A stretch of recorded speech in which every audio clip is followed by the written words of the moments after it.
Hello everyone, welcome back to my channel Hausla Udaan. तो आज मेरे दिन की शुरुआत हुई थी सुबह के 5:30 बजे। 5:15 में मैं उठ चुकी थी। आज बहुत मुश्किल से नींद खुल रही थी, पता नहीं क्यों। आज नाइट में शायद ढंग से, शायद क्या मतलब डेली ही होता है यार, कभी बेटू परेशान कर रहे हैं तो कभी कुछ हरकत कर दी इन्होंने तो नींद नहीं आ रही। इसमें मौसम चेंज हो रहा है ना, तो सर्दी खांसी भी चल रही, तो बीच बीच में इनको खांसी आती रहती है। तो मतलब कहीं ना नींद प्रॉपर तरीके से नहीं हो पाती है। तो होता है, अगर अगर मेरी ना मतलब ऐसा हो गया है कि जैसे मैं 12 बजे सो रही हूँ ना, 5 घंटे की नींद मुझे प्रॉपर चाहिए ही चाहिए। अगर 5 घंटे से कम सोती हूँ ना तो फिर बहुत मुश्किल से उठना होता। नहीं तो मैं अगर 5 घंटे अच्छी नींद ले लेती हूँ ना तो आराम से 5 बजे 4:50 में आराम से नींद खुल जाती है मेरी। फिर वही 15 मिनट्स मेरा बेसिक वर्क में गया। देन फिर 5:40 से मैं स्टडी करने बैठी। और मॉर्निंग में जो मेरा डेली का इस समय चल रहा है NCERT बुक, तो 11th के भी ग्रोथ एंड डेवलपमेंट ही चल रहा है। लेंथी चैप्टर से यार मतलब नहीं होते इतना जल्दी एक दिन में, सोचो कि आप कवर, क्योंकि मैं मॉर्निंग में ना दो सब्जेक्ट लेके चलती हूँ। एक PYQ करती हूँ और एक जो तो साइकोलॉजी का जो NCERT 11th क्लास का ये करती हूँ। अगर मैं एक ही करूँ तो कंप्लीट हो जाएगा, बट ठीक है, क्या है ना कि मैं वही पढ़ती फिर बोरियत सी लगने लगती है। तो 30 से 40 मिनट में इसको पढ़ती हूँ और इसके बाद जो इसके क्वेश्चंस जो ये रहता है कि जो मैं टिक लगा के रखती हूँ उसको मैं मिनी स्लॉट्स में ले लेती हूँ। मैं कोशिश यही करती हूँ कि मिनी स्लॉट मुझे जितना ज़्यादा मिल सके। तो मैं मतलब क्या उसमें क्या है ना, रिवीजन वाले जो चैप्टर, रिवीजन वाला जो होता है ना, जैसे आपने आज पढ़ा है ना, आज ही रिवीजन कर लिया ना तो उसमें दिक्कत नहीं जाती है। नहीं तो फिर अगर हम मिनी स्लॉट्स में अगर मैं कर लेती तो उसमें कम टाइम में हो जाता है। और फिर अगर मैं पढ़ने बैठती हूँ तब मैं जैसे फर्स्ट मेरा जो स्लॉट रहता है स्टडी का, मॉर्निंग में अगर मैं रिवीजन करने बैठती हूँ तो मुझे ऐसा लगता है कि मैंने आज कुछ पढ़ा ही नहीं। हालांकि revision is the very most important. Revision आप अगर नहीं करोगे तो आपके पढ़ने का कोई मतलब नहीं है। बट रिवीजन में जो टाइम जाता है ना, तो अब मेरी हैबिट ऐसी पड़ गई मिनी स्लॉट वाली कि अब मुझे लगता है कि जितना हो सके ना तो रिवीजन मेरा मिनी स्लॉट में हो जाए तो मैं आगे बढ़ूँ।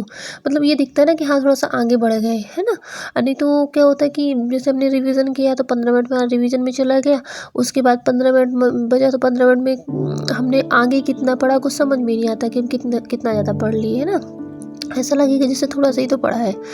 तो कोशिश यही रहती है। बाकी देखिए, हाउस वाइफ मतलब घर की रिस्पॉन्सिबिलिटी, फिर इसके बाद बच्चे के बाद कहीं जाके जब अपने लिए टाइम मिलता है ना, एक एस्पिरेंट की लाइफ जब इंसान करता है ना, तो मतलब होता है किसी दिन मिला किसी दिन नहीं मिला समय, है ना। देखो जैसे इंसान होता है ना कि हम मतलब परिस्थितियाँ देखो सबकी विपरीत चल रही है ना।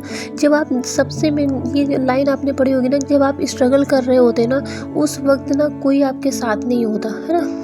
अगर आप हाउस वाइफ देन मदर बनने के बाद इस एस्पिरेंट बन रहे हो ना, स्टडी कर रहे हो ना, उस टाइम पे आप ये मानो ना कि हाँ घर का काम और बच्चा, इसके बाद ही आपको टाइम मिलेगा। कहीं भी कितनी भी फ्रीडम मिलेगी ना, मुझे भी फ्रीडम पढ़ने की मिली है तो पहले मैं अपनी जिम्मेदारियां पूरी करती हूँ, उसके बाद जो समय मिलता है मैं स्टडी कर सकती हूँ। अगर आप सोच रहे हो ना कि कभी अगर ऐसा होता है कि मैं पढ़ रही होती हूँ, बहुत अच्छे से मन लग रहा होता है, उस टाइम पे अगर टाइम हो गया नीचे किचन का तो फिर मुझे जाना ही जाना है। वहाँ पे याद आता है यार कि मायके का जो सीन था, मम्मा अगर देख लेती थी ना पढ़ते हुए तो बेटा तू रहने दे, मैं कर लेती हूँ, है ना। अब वो बोलने वाला कोई नहीं है यार। अब हमें अपने लिए खुद पढ़ना है, हमें अपना खुद ख्याल रखना है।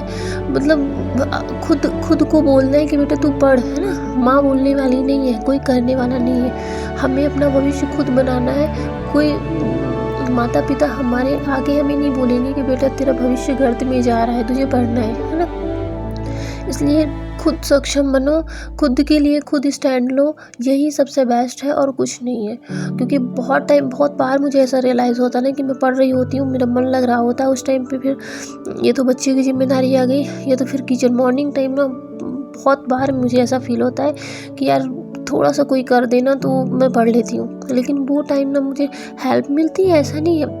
जैसा कि आज ही था ना, डिनर की प्रिपरेशन में पापा जी ने सब्जी बना दी, मैंने जॉब करी उन्होंने सब्जी बना दी, तो ये हेल्प मिल जाती है। बट वो होता है ना कि जो मायके में हेल्प मिलती थी कि मतलब मम्मा मम्मा आके अगर मैं पढ़ रही बोल रही मम्मा मुझे पढ़ना है, तो बोल देती है हाँ बेटा तो पढ़ ले मैं कर लेती हूँ ना, वो चीज़ नहीं मिलने वाली है। तो ये बातों बातों में इतना समय निकल जाता है ना, सच में कितना जल्दी समय निकल जाता है पता भी नहीं चलता आप लोगों से। और मैं अपनी डेली रूटीन जो कर रही होती हूँ वो मैं खुद से बोल नहीं पाती हूँ, आप सिर्फ देख पाते हो।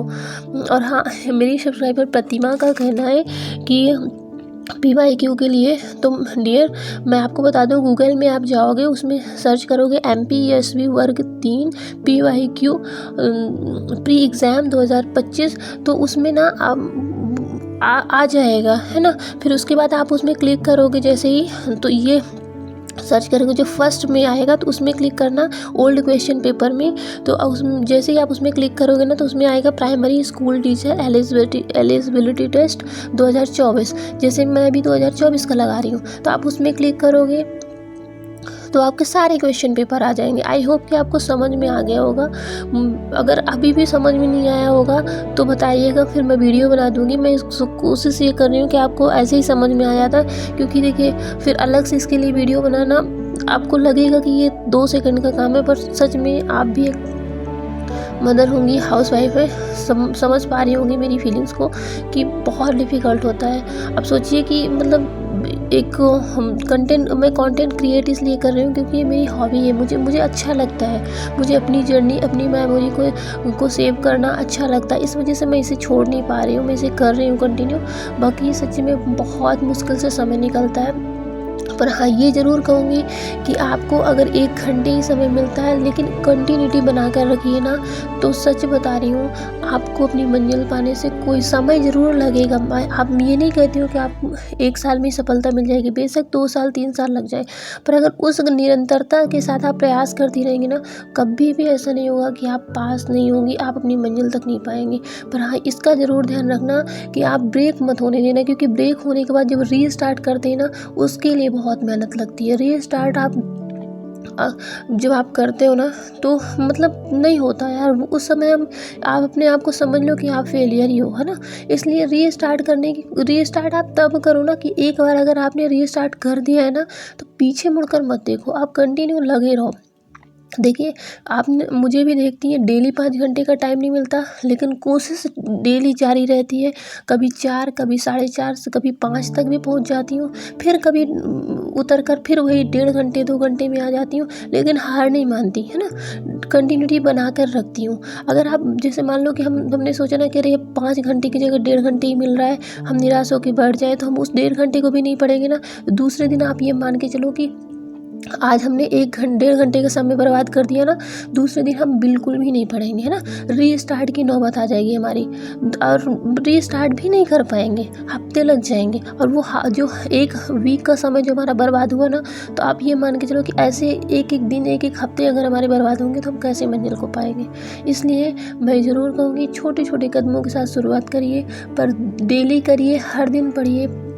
बेशक आपको 30 मिनट का ही समय मिले, आज 30 मिनट मिलता है, कल 1 घंटे मिलेगा, फिर 2 घंटे मिलेगा, 4 घंटे मिलेगा। 4 घंटे में कभी कभी ऐसा होगा, रियल लाइफ ऐसी होती है कि 4 घंटे आप पढ़ते पढ़ते सीधे आप 1 घंटे में चली जाएंगी। आपकी रिस्पॉन्सिबिलिटियाँ ऐसी आ जाएंगी, आपकी प्रायोरिटी ऐसी फंस जाएगी कि आपको अपनी स्टडी को पीछे रख के पहले उन प्रायोरिटियों को पूरा करना पड़ेगा। पर इसका मतलब ये बिल्कुल नहीं है कि आप 5 घंटे के रिदम में थी और अगर आप 1 घंटे की उसमें आ गई तो आप हार मान लो, बिल्कुल नहीं। आप ये सोचो ठीक है हमें 1 घंटा आज मिला है, कल फिर हम उसी तरह इंक्रीज़ करेंगे जैसे हमने अभी 5 घंटे का समय बनाया है। तो मिलते हैं नेक्स्ट वीडियो में, टिल देन बाय बाय। पढ़ते रहिएगा, आगे बढ़ते रहिएगा, दूसरे नेक्स्ट